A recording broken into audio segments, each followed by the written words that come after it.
Madame, Monsieur, bonjour. Jeunes gens, femmes et jeunes filles en situation de vulnérabilité, enfants en situation difficile, personnes à besoins spécifiques et bien d'autres de nos concitoyens espèrent une main secourable pour poursuivre le combat de la vie et de la réalisation de soi. Certains sont exaucés, d'autres attendent toujours et témoins de leurs difficultés. Nous nous demandons souvent comment se manifeste la solidarité nationale. Est-elle palpable? À quoi se résume-t-elle? Comment les projets déployés dans ce sens aident à améliorer le quotidien des bénéficiaires? Nous recevons pour faire le tour de cette problématique la ministre des Affaires sociales et de la microfinance. C'est bien deux grands domaines que nous décryptons sur cette émission. Honoré Naoum. Bonjour à vous, Marie-Léa Yemadjrou. Il s'agit des volets social et de la microfinance. Notre invitée, c'est bien Madame Véronique Toïfodé. Bonjour, Madame la ministre. Bonjour, Madame et Messieurs les journalistes. Merci d'accepter notre invitation sur ce plateau. C'est moi qui vous remercie de m'accueillir et j'en profite pour saluer également les téléspectateurs qui nous suivent en ce moment. Je voudrais vraiment vous amener dans l'univers des personnes portant un handicap dans notre pays. Alors, de 2016 jusqu'à ce jour, qu'est-ce qui a été fait concrètement en direction de ces personnes-là? Alors, puisque vous me mettez la période 2016 à nos jours, je voudrais rappeler qu'avant 2016, les personnes handicapées étaient délaissées, c'est-à-dire qu'il n'y avait pas de mesures spécifiques pour elles. Et de 2016 à maintenant, il y a eu d'abord des mesures spécifiques à travers une loi et des décrets d'application qui permettent de régler de façon efficace et durable des problématiques qui sont liées au handicap. Et ce changement remarquable peut se voir déjà à travers, par exemple, les concours à la fonction publique, parce qu'il faut dire que ces décrets d'application sont vraiment focalisés sur l'employabilité, l'éducation, la formation. Mais je parlais des concours de la fonction publique. Le dernier concours au profit du ministère de la Justice, les personnes handicapées ont pu non seulement participer, concourir, mais le quota de 5% qui leur est réservé a été respecté. Et il y a d'autres concours également par la suite qui ont eu lieu et pour lesquels ils ont aussi pu s'inscrire et pu concourir et nous attendons les résultats. Au-delà de ces quotas, il y a l'inscription, l'âge de 5 ans, la majoration, pour que les enfants handicapés puissent s'inscrire même s'ils sont un peu en retard, ou alors que ce soit au niveau des inscriptions pour les concours, cette majoration de 5 ans est de mise. Il y a bien sûr des appuis au niveau de leurs entreprises. Lorsqu'il y a des personnes handicapées qui veulent monter une entreprise, l'État leur vient en soutien. Mais lorsque les entreprises emploient aussi des personnes handicapées, la part patronale est payée par l'État. Donc, il y a une exonération aussi des taxes donc, pour les personnes handicapées, par rapport même à leur appareillage, etc. Il y a beaucoup de mesures qui découlent de ces textes et certaines sont déjà mises en application. Donc, vous avez évoqué ce cadre réglementaire et aussi des actions concrètes au profit des personnes handicapées. Ça dit que globalement, il y a par exemple un guichet où dans une commune, toute personne handicapée peut se présenter et puis voilà, bénéficier de cet accompagnement-là. Alors, nous avons nos anciens CPS, des centres de promotion sociale, qui sont aujourd'hui en train de se transformer en guichet unique de protection sociale. Et c'est dans ces guichets uniques que les personnes handicapées vont déposer leur dossier, dont la liste a fait l'objet déjà de communiqués, pour pouvoir être inscrits, pour bénéficier de la carte d'égalité des chances. Il y a une commission interministérielle qui sera appuyée par des experts. La commission a déjà été installée, elle siégera pour pouvoir analyser les dossiers. Et sur la carte d'égalité des chances, en fait, il faudra qu'elle puisse, la commission, avec les experts, déterminer le taux d'incapacité lié au handicap qui sera inscrit et qui permettra donc aux personnes handicapées de bénéficier des différentes aides sociales. Avoir cette carte, ça va rapporter quoi à la personne qui porte un handicap? Avoir cette carte, déjà, ça va permettre de savoir à quel taux son incapacité, c'est-à-dire l'incapacité liée à son handicap, c'est quel est ce taux, et en fonction de ce taux, moteur et tous tout les ça, types de handicap. C'est pour ça que j'ai dit la commission interministérielle appuyée par des experts, c'est un travail ardu parce qu'il faudra, en fonction des différents types de handicap et le pourcentage d'incapacité, pouvoir déterminer un taux qui permettra donc de pouvoir bénéficier des différents projets. D'accord. Alors, on sait très bien que le temps a été donné par le chef de l'État, lui-même rencontrant bien entendu un gratin de personnes portant un handicap dans notre pays. Je vais vous inviter à suivre un élément témoin qui fait un retour un peu sur les motivations de cette vision du gouvernement en ce qui concerne bien entendu les personnes portant un handicap dans notre pays. Nous suivons. Elles étaient souvent stigmatisées, discriminées et défavorisées au Bénin. Les personnes en situation de handicap, longtemps abandonnées, occupent désormais une place de choix dans le PAG.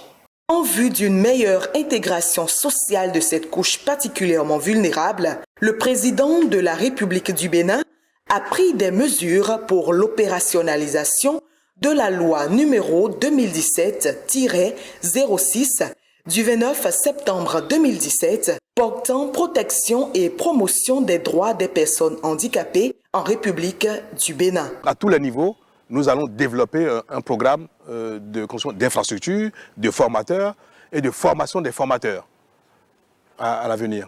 Et nous allons appuyer également les privés qui sont dans ce domaine-là. C'est vrai, ce ne sera pas à tout venant. Nous allons agréer les établissements qui vont présenter les standards requis. Et ceux-là vont être subventionnés, vont être suivis afin que ce ne soit pas simplement les structures publiques qui soient les seules en situation d'éducation ou de formation des personnes porteuses de handicap. Toutes ces dispositions juridiques en faveur de cette couche sociale égayent les cœurs des cibles qui expriment leur soulagement et leur totale satisfaction. Les décrets adoptés pour la compensation du handicap dans le secteur de l'emploi, dans le secteur de l'entrepreneuriat, dans le secteur de l'éducation également et dans le secteur d'accès aux aides techniques, je pense que c'est des efforts louables. Il faut dire que notre pays connaît de grandes avancées et ces avancées, elles sont visibles surtout lorsque les bénéfices sont partagés par toutes les couches. Félicitations au chef de l'État et du gouvernement. Vous n'êtes pas sans savoir que nous sommes en train de courir après ces décrets d'application durant 6 ans. Mais aujourd'hui, le chef de l'État a promulgué la loi portant protection et promotion des droits des personnes handicapées et a pris les décrets. C'est une première au niveau de notre pays.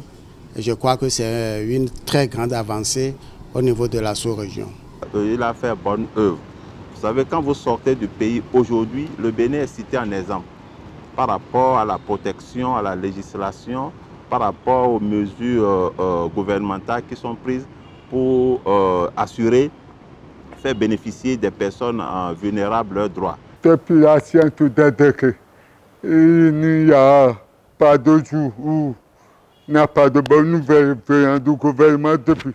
Nous sommes contents. En tant que promoteur d'école et responsable d'association, je sais que les personnes handicapées souffrent beaucoup. Avec ces décisions, nous sommes très heureux, très heureux, parce que c'est des bénédictions sur les personnes handicapées. Alors, Madame la Ministre, pouvons-nous en déduire que les personnes handicapées jouissent déjà de toutes les mesures de facilité et d'inclusion possibles? Les commissions travaillent, comme je vous ai dit tout à l'heure, par rapport à l'établissement et la mise à disposition gracieuse de la carte d'égalité des chances aux personnes handicapées. Et c'est lorsque les personnes auront ces cartes d'égalité que cela permettra de pouvoir bénéficier des différents projets qui leur sont alloués. Mais par contre, déjà là, on peut dire que le quota au niveau de la fonction publique est respecté. Et par rapport aux inscriptions dans les différents établissements ou au concours, la majoration d'âge également est prise en compte. Des établissements privés qui font de l'éducation inclusive également seront appuyés chaque année pour que l'État contribue davantage donc, à l'éducation des personnes handicapées. Que comprenez-vous à la situation de ces personnes que nous voyons dans les rues et dans les marchés, handicapés et qui mendient pour survivre? Je pense que par rapport à ce phénomène, il y a beaucoup de sensibilisation qui doit s'effectuer et elle se fait déjà par nos services et aussi l'appui de certains leaders d'opinion, des leaders religieux, parce que par rapport à ce phénomène, parfois certaines religions sont aussi en cause, c'est-à-dire il y a un phénomène de mendicité qui est un peu entretenu à ce niveau-là par rapport à des concepts qu'il faut un peu déconstruire peut-être. Est-ce que, selon vous, franchement, l'administration que vous dirigez est au rythme des attentes des personnes handicapées? Ça avance le plus vite possible. Toute la célérité que nous pouvons y mettre, c'est fait puisque déjà, il y a des arrêtés qui sont signés suite à la prise des décrets il y a 1 an. Alors, parlons à présent d'un autre volet donc, de votre cahier de charges. Il s'agit donc de la formation. Le gouvernement du président Talon dit faire du renforcement des capacités, donc du capital humain, une priorité. Vous avez alors conçu le projet Arche Formation. Pourriez-vous nous situer sur sa mise en œuvre et ses impacts? Alors, renforcer la formation technique, la compétence, l'employabilité de nos artisans est une priorité, une des priorités du gouvernement du président Talon. Et nous avons choisi une approche concrète et pragmatique qui veut répondre aux besoins de nos entreprises, de notre pays, mais à la fois aussi une approche ambitieuse et exigeante pour que H Formation puisse contribuer à la transformation de notre pays. Alors, par H Formation, des milliers de nos artisans, dans plusieurs communes qui sont dans la phase pilote, ont pu bénéficier de ce renforcement de capacités techniques pour augmenter non seulement la qualité de leur production, mais également tout le professionnalisme qu'il faut. Et c'est bénéfique pour tout le monde. Je vais vous expliquer. Par exemple, si on prend l'artisan même, c'est bénéfique pour lui, par rapport à ses connaissances, par rapport au travail rendu et donc au revenu qui va aussi accroître, mais même par rapport à nos projets au niveau du gouvernement, c'est-à-dire que parfois, nous recherchons de la main-d'œuvre qu'on ne trouve pas par rapport à la qualité, l'exigence de qualité. Et il faut aller recruter à l'étranger ou prendre des personnes étrangères. Donc, on monte en puissance le professionnalisme de nos artisans. Alors, il faut combien de temps pour former? Ou bien vous formez ces gens-là durant combien de temps? Cela dépend du type de formation, puisque certaines filières de métiers ont été identifiées. Donc, il y a les filières du bâtiment, génie civil, carreleur, peintre, maçonnerie, etc. Oui, plomberie. Plomberie aussi. Oui. Les artisans pâtissiers, boulangers, tout ce qui concerne l'électricité photovoltaïque, la climatisation, le froid, la menuiserie. Il y a plusieurs filières. Et la transformation agroalimentaire, je ne peux pas oublier celle-là parce qu'elle concerne beaucoup des femmes. Et dedans, il y a même la transformation du lait de vache en fromage par rapport à certaines régions de notre pays. Donc, ce renforcement de capacité a été donné dans ces filières-là.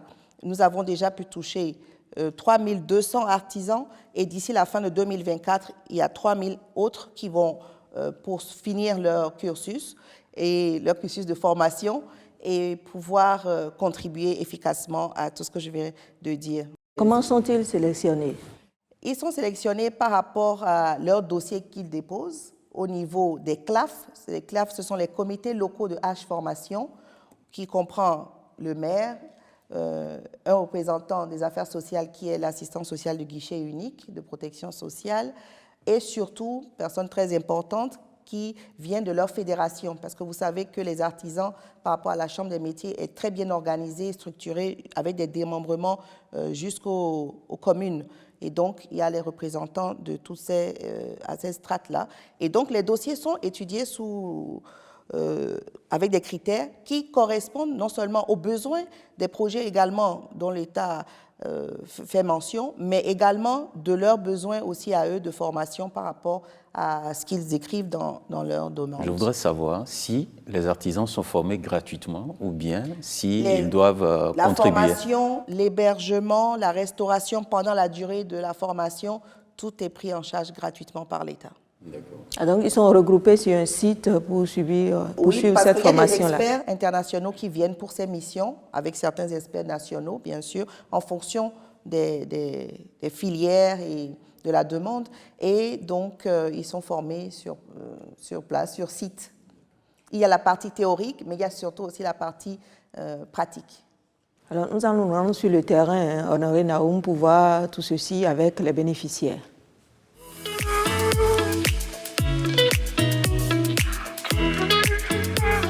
Au Bénin, le secteur de l'artisanat occupe 13% de la population active et contribue à environ 12% du produit intérieur brut PIB avec des milliers de jeunes concernés. Au regard de l'importance de ce secteur, le gouvernement du président Patrice Talon a initié le volet formation du projet Arche pour sortir les artisans de la pauvreté et leur permettre une autonomisation effective. Vous aviez une base avant de venir ici, mais ce renforcement de capacité était nécessaire. Un, pour accroître votre capacité de rendement de travail, et donc accroître peut-être vos revenus aussi par la suite, parce que quand vous allez mieux faire, vous allez être mieux payé aussi. Et cela aussi va vous ouvrir des portes, des opportunités d'emploi, certainement. Les artisans et artisanes recensés dans toutes les communes sont formés dans les domaines de l'énergie photovoltaïque, le froid et la climatisation, la transformation agroalimentaire, la restauration et la pâtisserie, la mécanique auto, l'aménagement paysager, l'électricité bâtiment, la maçonnerie et bien d'autres métiers.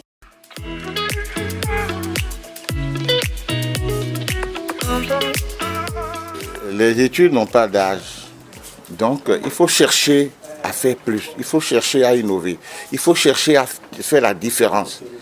Et pour faire la différence, il faut se faire former à chaque moment de la vie. 4 ans après, les témoignages des bénéficiaires en disent long sur les résultats. C'est une belle initiative en ce sens que ça nous aide, entre nous d'abord, à harmoniser les techniques de travail, à les moderniser, à donner un plus. Moi, je suis fière de ce projet parce que grâce à cela, désormais, le Bénin pourra bénéficier de nouvelles compétences.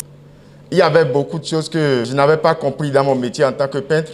Comme par exemple sur un chantier, en tant que peintre, il faut porter des chaussures de sécurité, il faut porter des gants, des lunettes. Donc ça a beaucoup changé dans ma vie. Je salue le gouvernement et je salue tout le monde.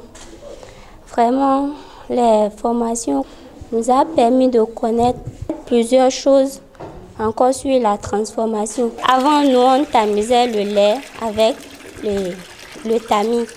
Aujourd'hui, on filtre le lait avec le linge plus le tamis. Encore, on a appris à faire le fromage avec les pommes, le coagulant. Au-delà de la formation, les artisans qui le désirent peuvent souscrire au crédit Arche Artisan, qui est un mécanisme de financement prévu par le gouvernement pour renforcer leurs activités à travers des crédits à taux de remboursement allégé. Voilà, Madame la Ministre, vous avez suivi comme nous cet élément témoin. Alors, je voudrais savoir, après le diplôme obtenu, quelle est la suite ? La suite, parce que c'est bien beau de former les gens. Soit ils sont... oui. Ils peuvent être recrutés sur des chantiers en cours où nous avons besoin de main-d'œuvre, ou alors ils peuvent aussi prendre des crédits artisans pour pouvoir s'auto-équiper et monter leur propre entreprise. Ce sont les mesures d'accompagnement. Ça fait partie des mesures d'accompagnement. Alors, comment vous impactez plus d'acteurs ou comment prévoyez-vous impacter plus d'acteurs en termes de professionnalisation et d'accroissement justement des capacités de production dont vous parlez?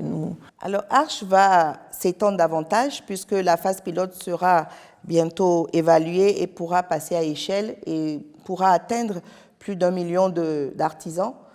Donc, s'étendre à toutes les communes, mais également à d'autres filières de métiers. Par exemple, les 3 000 dont je vous ai parlé qui vont finir d'ici la fin de 2024, ce sont 10 nouvelles filières avec un accent particulier sur la mécanisation agricole. Cette mécanisation agricole, cette formation en mécanisation agricole qui n'existait pas lors des précédentes formations. Nous allons poursuivre donc cette émission, mais en allant vers les filles qui ont vraiment d'intérêt pour vous, compte tenu bien entendu de votre secteur. Alors, si l'intervention des régimes précédents a consisté en des exonérations et subventions, Comment le gouvernement de Patrice Talon et le ministère des Affaires sociales ont-ils structuré l'appui de l'État en direction des filles? Alors, les filles sont les femmes de demain et l'État a choisi de faire de cette cible une priorité également, entre autres, parce que l'éducation des filles fait partie des piliers de développement d'une nation, vu leur nombre aussi. Et aussi parce que dans les foyers démunis, il faut dire que lorsque les personnes sont confrontées à des difficultés financières, les premières personnes à qui on demande d'arrêter l'école, ce sont les filles. Donc, la stratégie pour maintenir les filles dans le système éducatif, il y a plusieurs stratégies. Il y a la distribution des kits scolaires, chaque année 500 000 kits scolaires, mais également les transferts monétaires aux familles pauvres. Déjà, depuis décembre 2021, là, nous avons pu couvrir 30 000 ménages. Les filles reçoivent au cours primaire, CM1, CM2, 450 francs CFA par jour, donc par fille, pendant 9 mois. Et au cours secondaire, de la 6e en terminale, 600 francs CFA par jour, par fille, pendant 9 mois. Cet argent échoue où? Sur le numéro de leurs parents. De leurs parents. Voilà. Mais en dehors de ça, il y a un autre programme de Cash Plus Care qui est spécifiquement orienté vers les 26 communes des départements du Nord et qui ont permis de couvrir 130 000 filles. Et là aussi, ce sont des transferts monétaires. Ce point spécifique vous est fait là parce qu'il est important pour nous de les aider à être plus résilientes face au risque de mariage précoce dans certaines zones et aussi pour les maintenir à l'école. Sans ces appuis, peut-être que certaines n'y seront plus. Il y a aussi des bourses pour les 10 meilleurs de chaque département, des bourses de 38 500 francs CFA, voilà, par fille, par mois, pendant 3 ans. Et pour les filières scientifiques de la série C, et STI, STA, il y a également des bourses d'accompagnement pour pouvoir stimuler davantage le choix des filles vers les filières scientifiques. Alors, ces montants sont décaissés et envoyés donc vers les numéros de leurs parents. Comment se fait le suivi? Comment on sait que la jeune fille ou la petite fille, effectivement, jouit de cet accompagnement de l'État et que ça ne sert pas à d'autres besoins? Où nous avons les guichets uniques de protection sociale où les assistants peuvent suivre. Et au niveau de certains projets comme le projet SWED, il y a une unité de gestion avec des points focaux également au niveau des localités qui permettent de suivre et de rendre compte puisque le suivi se fait en collaboration avec les enseignants et les directeurs d'école puisque lorsque les enfants échouent, par contre, ils perdent le bénéfice de la bourse au profit d'autres. Les enfants échouent, c'est-à-dire? Au bout d'une année scolaire, oui. Il y a la conditionnalité de passer en classe supérieure. Est-ce qu'il y a un accompagnement scolaire de ces enfants? Oui, certains enfants, par exemple, bénéficient de cours de renforcement et il y a aussi toutes les sensibilisations qui sont menées pour les maintenir focusés sur l'éducation, sur l'école. Nous parlons de combien de bénéficiaires environ? 30 000 filles bénéficiaires pour les premiers types de transferts et le transfert qui concerne les 26 communes du Nord, c'est 130 000 filles. Les chiffres du ministre dans son bureau ou bien les chiffres réels sur le terrain? Les chiffres assez réels sur le terrain parce que lors de la tournée de reddition des comptes qui a parcouru même les arrondissements, nous avons les retours. Je crois que ça fait partie des programmes phares du ministère où les témoignages sont assez éloquents et nombreux. Je vous amène donc sur le terrain pour faire le constat avec nous. Des filles, jeunes filles orphelins issues des familles pauvres et déshéritées qui ont bénéficié, bien entendu, de ces appuis du gouvernement. On va les écouter et on reviendra sur le plateau pour la suite de cette émission. Une fille à l'école est un gain pour toute la nation, dit-on. Cet adage pris pour un tabou à une certaine époque, du fait des pesanteurs sociologiques, a pris toutes ses couleurs depuis quelques années au Bénin.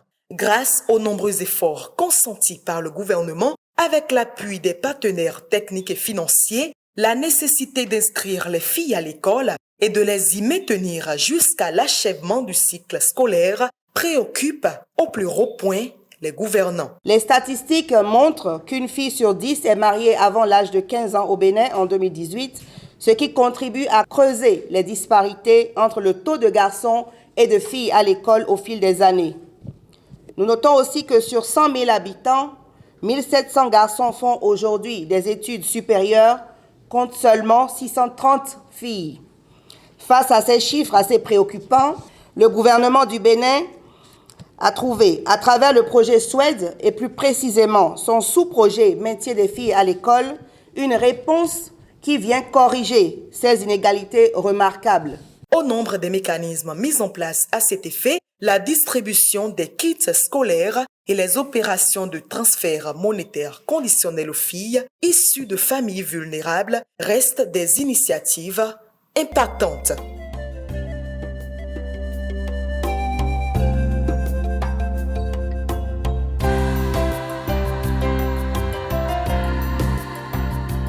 À la veille des rentrées, je n'ai rien sur moi. Je n'ai même pas la fourniture scolaire.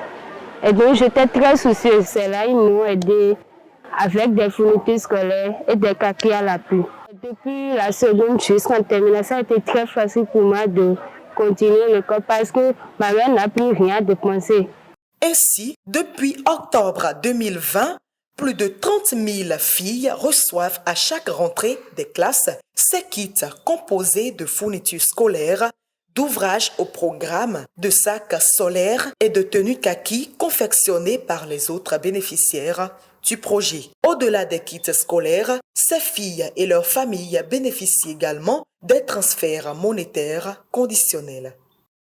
Il est question de donner 450 francs pour les filles du primaire et 600 francs pour les filles du secondaire par jour sur 3 ans, soit un budget total d'environ 9 355 550 000 francs CFA. Et les bénéficiaires n'attendaient pas plus. Avant, pour venir à l'école, mon grand frère m'aide avec un montant de 100 francs. Et quand je viens à l'école, j'essaie d'amadouer mes camarades pour qu'ils puissent m'aider avec un montant de 100 francs en plus, ce qui me fait 200 pour toute la journée. Grâce au soutien du gouvernement à travers le projet SWED, je perçois 13 200 par mois, ce qui me fait 600 francs par jour. J'étais à 100 francs par jour. Et maintenant, grâce au projet SWED, je suis maintenant à 600 par jour. Je remercie le président de la République du Bénin et je fais le vœu de poursuivre mes études jusqu'à l'université, de devenir quelqu'un de meilleur demain. En dehors du projet SWED, le programme Cash plus Cœur vise également à réduire la pauvreté des ménages et travailler sur les normes néfastes qui perpétuent le phénomène du mariage des enfants et à œuvrer au maintien des filles à l'école. Alors, donc, les filles déscolarisées et non scolarisées, est-ce qu'elles sont, elles, laissées pour compte? Sinon, dans quel domaine sont-elles formées ou vers quoi sont-elles orientées lorsqu'elles abandonnent les bancs? Alors là aussi, je voudrais rappeler qu'avant 2016, il y avait très peu d'initiatives qui concernaient les filles déscolarisées. Et ces dernières années, dans nos espaces sûrs, près de 200 000 filles déscolarisées ont été coachées, puisque dans ces espaces sûrs, elles sont sensibilisées aux questions de santé sexuelle et de la reproduction pour éviter les grossesses précoces, mais aussi à d'autres compétences de vie courante. Et au sein de ces 200 000 filles, il y a 56 000 qui ont pu avoir des formations courtes, qui concernent des domaines qui leur permettra, en fait, à la fin des formations, de pouvoir être autonomes et de ne pas devenir des proies faciles. Et donc, ces métiers, par exemple, la sérigraphie, la peinture, les techniques d'élevage, même l'élevage d'escargots, des techniques simples, faciles à apprendre sur des périodes assez courtes de formation. Et à la fin, certaines sont même installées, ce qui permet donc de les aider à devenir autonomes, en quelque sorte, et de ne pas être des proies faciles, comme je l'avais dit. Ce sont des filles que vous rencontrez souvent, ces filles déscolarisées et non scolarisées des ménages pauvres, et que vous aidez donc à être financièrement autonomes. Vous êtes allé à leur rencontre sur le terrain. Voyons cela.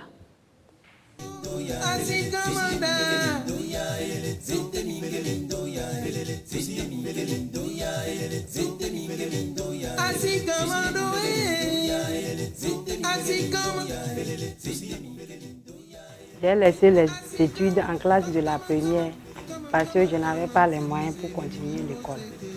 Lorsque je fréquentais, c'est en ce moment le projet SWED m'a appris. Et il nous a commencé par donner des cahiers et autres choses. Et maintenant, lorsque j'ai laissé les cours, je ne savais même pas que le projet SWED est encore derrière nous pour nous suivre. Et lorsque je suis à la maison, c'est en ce moment les animateurs sont venus nous chercher et ils nous ont inscrits. Et on a choisi le travail qu'on veut et on a commencé.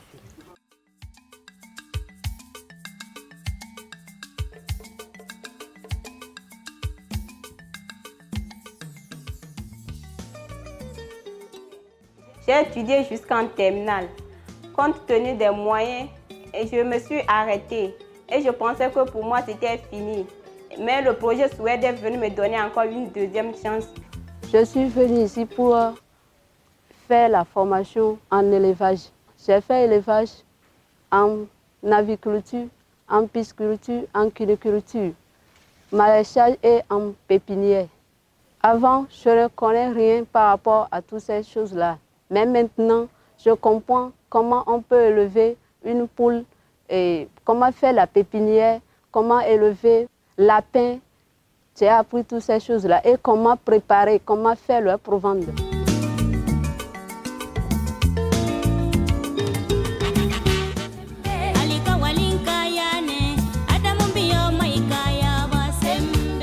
Quand j'aurai fini de faire la formation, je vais amener la lumière au village, aider les parents à se développer et à me prendre en charge sur moi-même.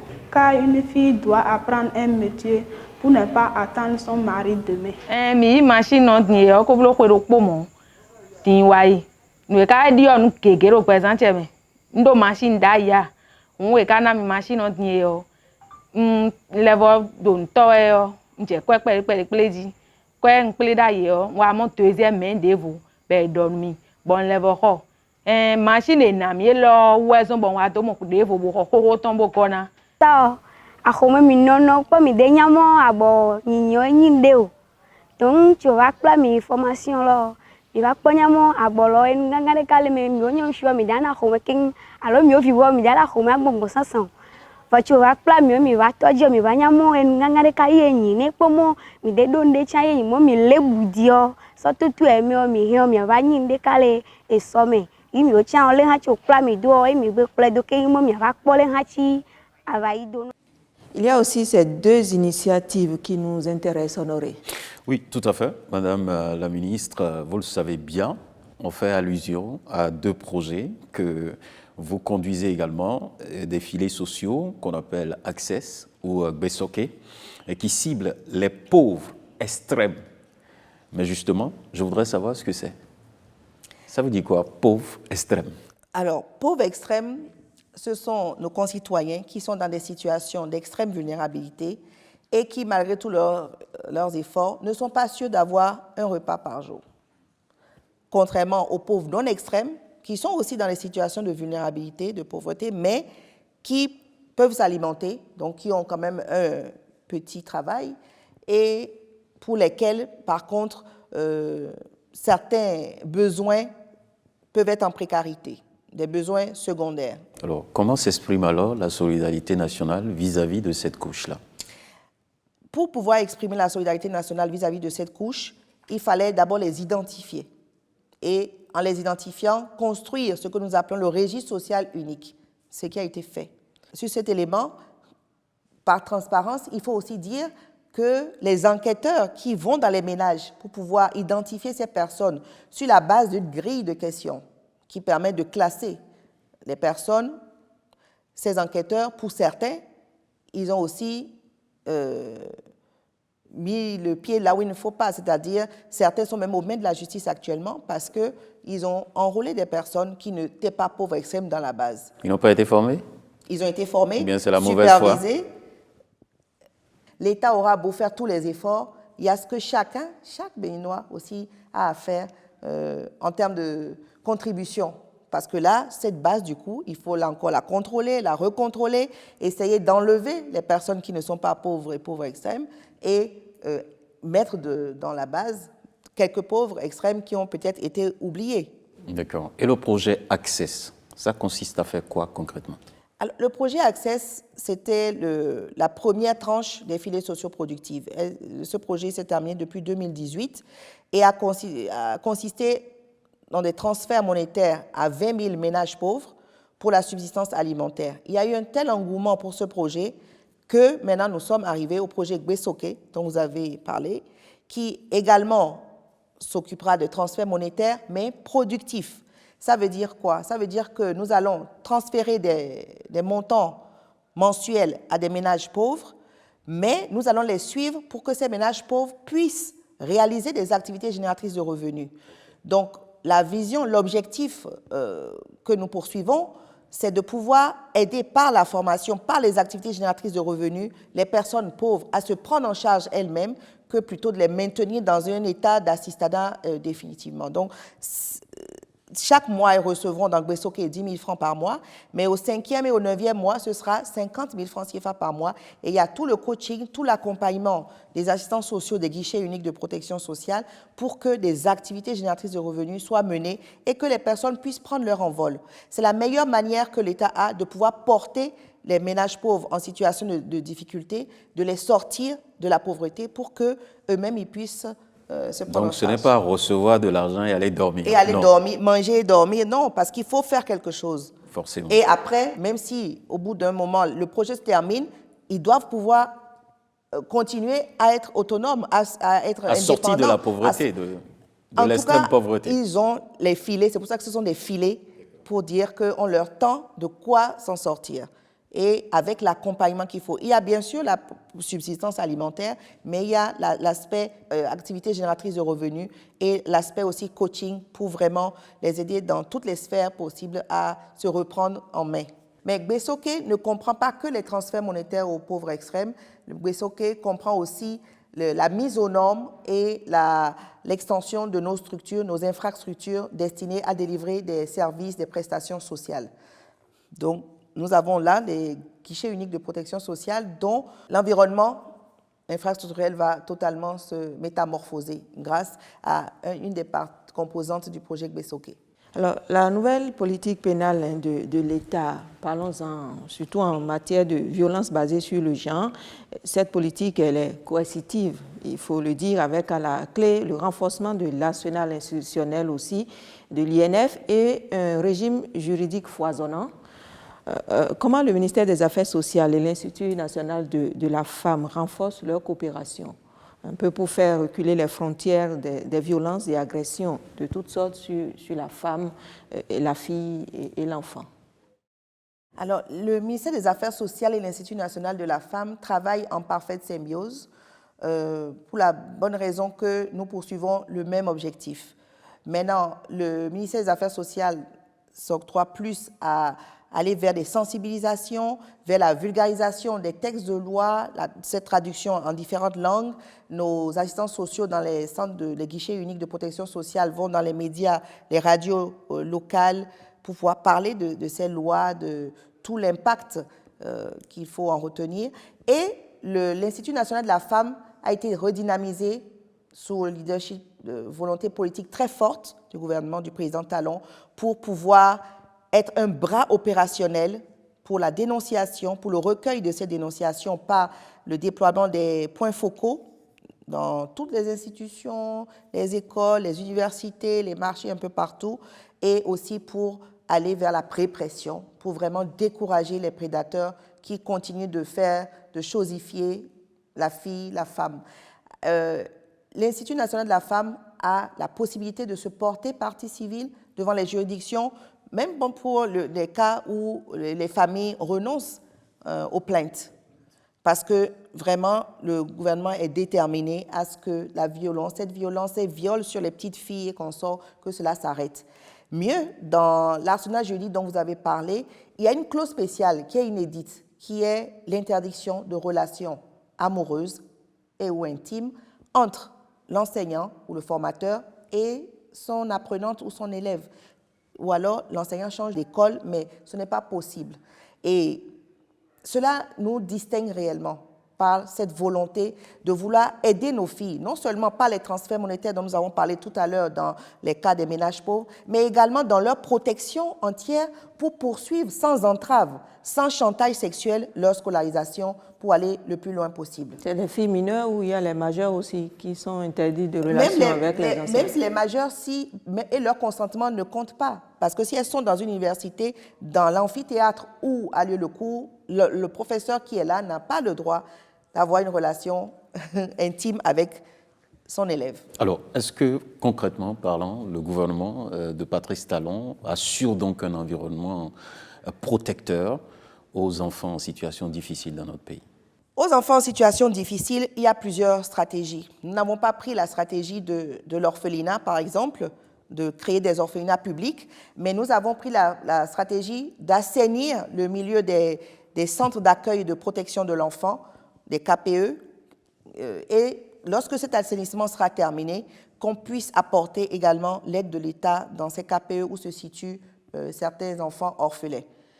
De façon générale, il y a également la ligne d'assistance aux enfants, qui est un outil, un mécanisme très fort pour pouvoir dénoncer les cas de maltraitance, de violence, d'abus vis-à-vis des enfants. Et lorsque les appels sont pris par les téléconseillers, ce sont des appels gratuits, cela permet en amont aux assistants sociaux des guichets uniques vers lesquels sont référées ces plaintes de pouvoir enquêter, solutionner, orienter, conseiller, assister les familles ou les enfants qui sont en cause. C'est suffisant selon vous? Est-ce qu'on ne peut pas faire plus que ça? Rien n'était fait dans le secteur par rapport à ça. C'est déjà beaucoup. Vous savez, de pouvoir déjà dire, dans la maison à côté, on est en train de blesser un enfant et de tabasser jusqu'au sang un enfant et qu'on puisse résoudre cela, venir, vous pensez que ce n'est pas suffisant? Non, je n'ai pas dit ça. Je vous pose juste la question. C'est un mécanisme qui n'existait pas. Qui n'existait pas. Qui a été mis en place depuis 2020 et qui, en fait, est déclencheur de toutes les autres actions que les assistants sociaux peuvent mener localement auprès des cibles. Ces lignes sont connues des populations ou c'est dans Il y a eu beaucoup de communication sur la ligne, sur le numéro de l'AE, mais cela fait partie des mécanismes. Il y en a d'autres. Je vous ai mis en lumière les plus importants. Par rapport au centre d'accueil et de protection, les actions d'assainissement ont débuté il y a un bout de temps.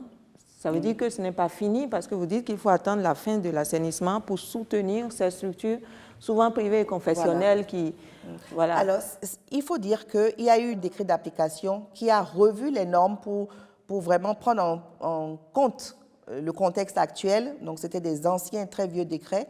Et maintenant, les structures sont amenées à devoir se mettre en règle par rapport à ces normes et standards qui sont demandés par l'État et de demander un agrément. Donc, ils doivent avoir un agrément et il y a maintenant tout le suivi et le contrôle pour être sûr que même si on a eu un agrément, on ne doit pas baisser les bras. Et la vie et la santé de nos enfants dans ces KPE ne doivent pas souffrir de moins de doute. L'État n'ouvre pas des orphelinats, mais voilà, voudrait donner des agréments à ceux qui veulent jouer ce rôle de solidarité. N'est-ce pas aussi leur compliquer un peu ou atténuer leur volonté? Pas du tout, parce que ce n'est pas contraignant puisque c'est pour le bien-être de l'enfant. L'État n'ouvre pas des orphelinats, mais l'État a des centres d'accueil de transit de l'enfant dans la zone sud, centre et au nord. Et ces centres d'accueil de transit de l'enfant permettent de résoudre de façon épisodique le cas de certains enfants qui sont dans la rue ou qui sont en fugue. Mais par contre, l'État se réserve le droit de regarder ce qui se fait dans les KPE parce qu'il y a eu beaucoup de dérives. Donc, il y a eu beaucoup de KPE qui, pendant un moment, mettaient les enfants devant pour aussi des donateurs, pour réceptionner des dons, mais finalement ne s'occupaient pas des enfants dans leur plénitude. Donc, c'est par rapport à ça que les normes et standards doivent être respectés et l'État y veille pour l'intérêt des enfants. Restons sur les dérives sociales dans notre société et bien entendu la délinquance juvénile par exemple. Le gouvernement, à travers votre ministère, a initié donc un projet concernant bien entendu les classes socio-éducatives. De quoi il est question concrètement? Alors, les classes socio-éducatives sont nées d'une campagne précédente, qui est la campagne Agbazache, qui a permis au ministère de couvrir... Vous avez tellement de noms dans votre ministère. Oui, parce que c'est des noms que les cibles retiennent facilement et qui nous permettent de communiquer. C'est aussi un moyen de communiquer. Et donc, les campagnes Agbazache se sont déroulées dans les lycées et collèges et ont permis de sensibiliser les enfants, la jeunesse, pour la prévention des grossesses et des maladies sexuellement transmissibles, mais également de les initier au concept d'estime de soi, de certaines compétences de vie, de certains risques également. Et c'est avec tous ces échanges qu'on a compris qu'il fallait pérenniser les bienfaits de cette campagne et il fallait continuer à ce que, parce qu'il y avait le besoin qui était là et qu'il fallait continuer à insérer dans une sorte de... Parce que nous, quand on était plus jeunes, il y avait l'éducation familiale, sociale, mais voilà, l'éducation civique se termine au primaire et au collège, il n'y a plus rien. Donc, il fallait quand même poursuivre encore ce renforcement de capacité des jeunes. Et donc, les classes socio-éducatives sont nées de ça pour freiner certaines dérives sociales, pour freiner le recul de certaines valeurs humaines, cardinales, et de certaines valeurs patriotiques aussi, dont j'ai parlé tout à l'heure, et en même temps planter les graines de l'excellence, planter les graines du mérite du travail, de l'éthique, du respect de soi et des autres, etc. Donc c'est un peu ça la vision des classes socio-éducatives. Et la mise en œuvre est effective déjà? Déjà, à travers 20 lycées, collèges sur toute l'étendue du territoire, donc on a pris un peu partout dans les départements, et nous passons normalement à 50 collèges cette année, avant d'arriver à échelle après évaluation en 2026. Comment amenez-vous les parents et les communautés à prendre le relais de cette éducation?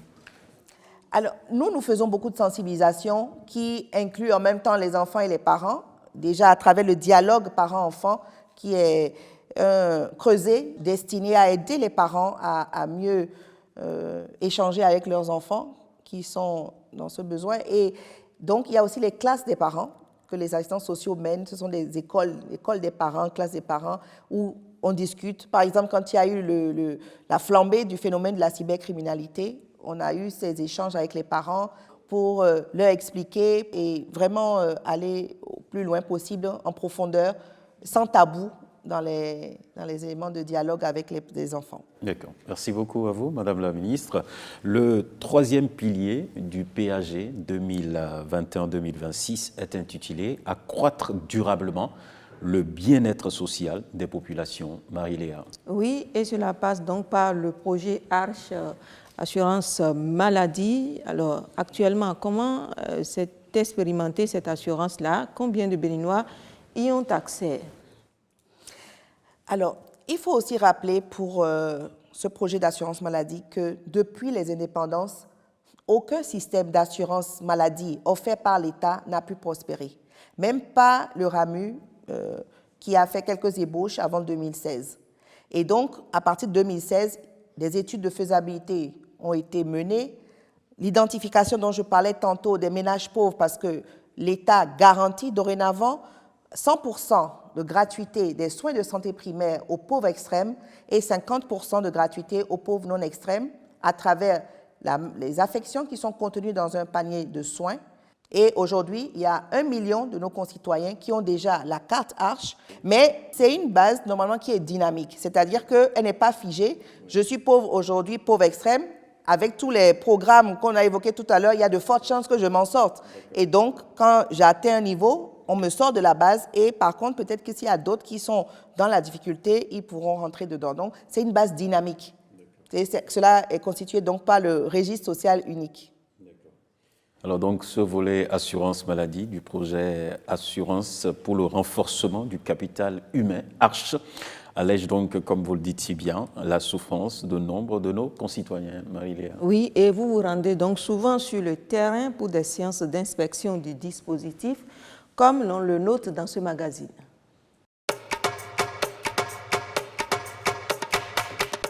Le projet Assurance pour le renforcement du capital humain, Arche, est une initiative de gouvernement pour soutenir et accompagner les populations vulnérables d'une part et garantir une protection sociale pour tous les Béninois d'autre part.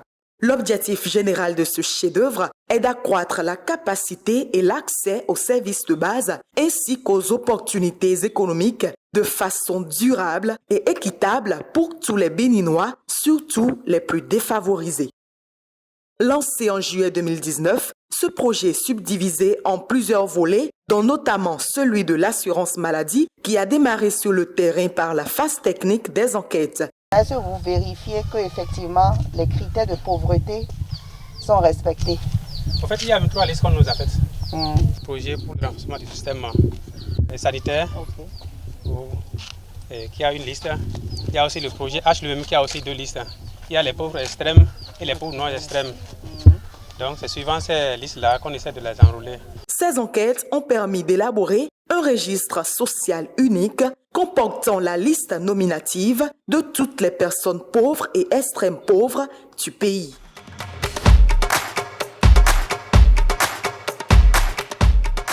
Après cette phase, s'en est suivie l'étape de validation communautaire où les noms des ménages pauvres retenus ont été affichés sur la place publique pour confirmation ou dénonciation. Ensuite, les données statistiques recueillies ont été traitées pour l'édition des cartes biométriques devant servir de sésame pour l'accès aux soins de santé de qualité. La dernière étape de ce processus a porté sur la distribution aux bénéficiaires de ces cartes biométriques éditées. C'est un projet qui tient particulièrement à cœur au gouvernement. C'est pour ça que nous suivons chaque étape de près. Et si je suis là ce matin, c'est pour vous rappeler votre responsabilité, l'importance de cette responsabilité de pouvoir retrouver tous les bénéficiaires pour que toutes les cartes puissent être distribuées, qu'il n'y ait pas de personnes vulnérables identifiées qui figurent sur la liste, mais qui ne reçoivent pas sa carte. Pour la transparence du processus et s'assurer que les vrais bénéficiaires de ces services sont réellement les personnes recensées lors des enquêtes PMT, le gouvernement a acquis et déployé des lecteurs d'empreintes au niveau de tous les centres de santé partenaires du projet ARCHE.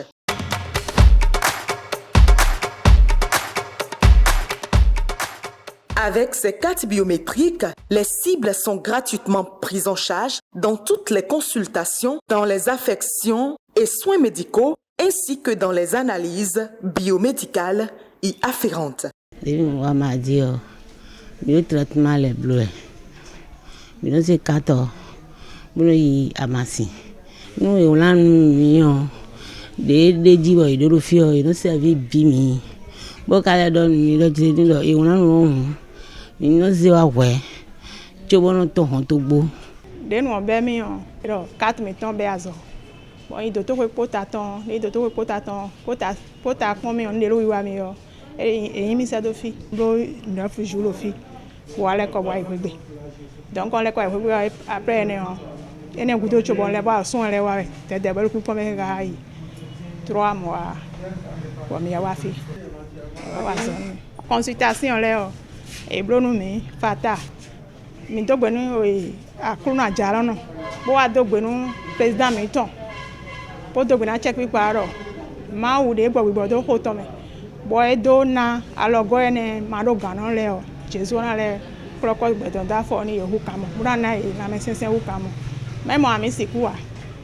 Mais c'est quoi parce que dépense de réflexion support dit.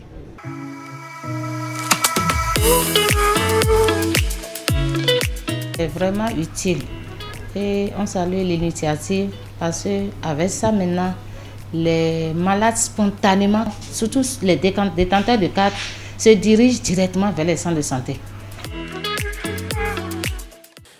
L'assurance maladie au bénéfice des plus pauvres, mais aussi l'assurance maladie obligatoire pour moins de vulnérabilité de tous les citoyens béninois. C'est le concept, Madame la Ministre. Cela donne quoi au juste? Cela donne que je vous ai parlé tout à l'heure des pauvres extrêmes et non extrêmes dont l'État s'occupe en prenant en charge gratuitement 100%, 50% des soins de santé. Donc, lorsque je suis pauvre et que j'ai ma carte ARCHE, je me rends à l'hôpital, tout est gratuit, depuis la consultation, les médicaments, l'hospitalisation, s'il y a de la chirurgie ou d'accouchement, etc. Les bilans, donc. Et maintenant, il y a les autres, parce que nous avons le régime obligatoire de l'assurance maladie. Et à cet endroit-là, il faudrait spécifier que les personnes qui ne sont pas pauvres, il y a des personnes, les ayants droit de l'État, qui donc seront reversés à l'ANPS, les ayants droit de l'État, les personnes retraitées, les fonctionnaires, les étudiants boursiers, etc., qui ont droit au ticket modérateur, donc la prise en charge de l'État à 80%, 20% pour eux. Et il y a les autres personnes qui doivent souscrire eux-mêmes à une assurance, une police d'assurance qui va couvrir leurs frais de santé. Le gestionnaire de l'assurance maladie va prendre en mai le déploiement Et dès que ce déploiement soit effectif, le contrôle, on ne sera plus regardant puisque c'est une exigence d'un décret qui a été pris et qui doit amener à ce que toutes les personnes qui sont sur le territoire national aient cette couverture en assurance maladie. D'accord. Vous le savez bien, on a démarré bien entendu cette émission par le hautement social. On va finir également sur ça. Et donc je voudrais vous dire de bien vouloir dire aux citoyens béninois que la gouvernance de Patrice Talon est bien sûr basée sur le hautement social. Et ce sera votre mot de fin. Merci, monsieur le journaliste. Alors, les actions que nous avons énumérées ne sont pas exhaustives et ce ne sont que quelques-unes. Et les résultats que nous avons obtenus depuis 2016 à ce jour sont importants, comme le témoigne le tour que nous venons de faire, mais également les différents témoignages. Et ces actions n'auraient pas pu être obtenues si nous n'avions pas dépolitisé l'action sociale, comme c'est le cas pour les microcrédits, tout en valorisant davantage le capital humain. Quand on prend le cas des artisans, des personnes handicapées, des femmes, des filles, etc. Et je voudrais en profiter pour remercier les partenaires qui travaillent à nos côtés, qui nous assistent, et surtout remercier les travailleurs du secteur social qui œuvrent avec abnégation pour une meilleure justice sociale partout sur le territoire national dans les guichets uniques de protection sociale. Et je voudrais rassurer nos compatriotes que nous restons engagés pour poursuivre ce qui reste. Nous sommes au terme de cet échange avec Madame la ministre des Affaires sociales et de la microfinance. Tout à fait, Marie-Léa Yemajro. Vous l'avez entendu, le gouvernement, à travers le ministère des Affaires sociales et de la microfinance, poursuit bien entendu les efforts de solidarité nationale envers enfants, filles, personnes portant un handicap, femmes, personnes âgées. Le Bénin compte tenir la promesse et ne laisser personne de côté conformément à l'agenda des objectifs de développement durable. Est-ce que ces objectifs seront atteints à la fin du mandat du président Patrice Talon? Chacun fera son bilan au moment opportun. Merci à vous, Madame la Ministre. Merci, Léa, pour ce plateau. Et nous vous disons merci pour votre attention aujourd'hui aussi, les téléspectateurs.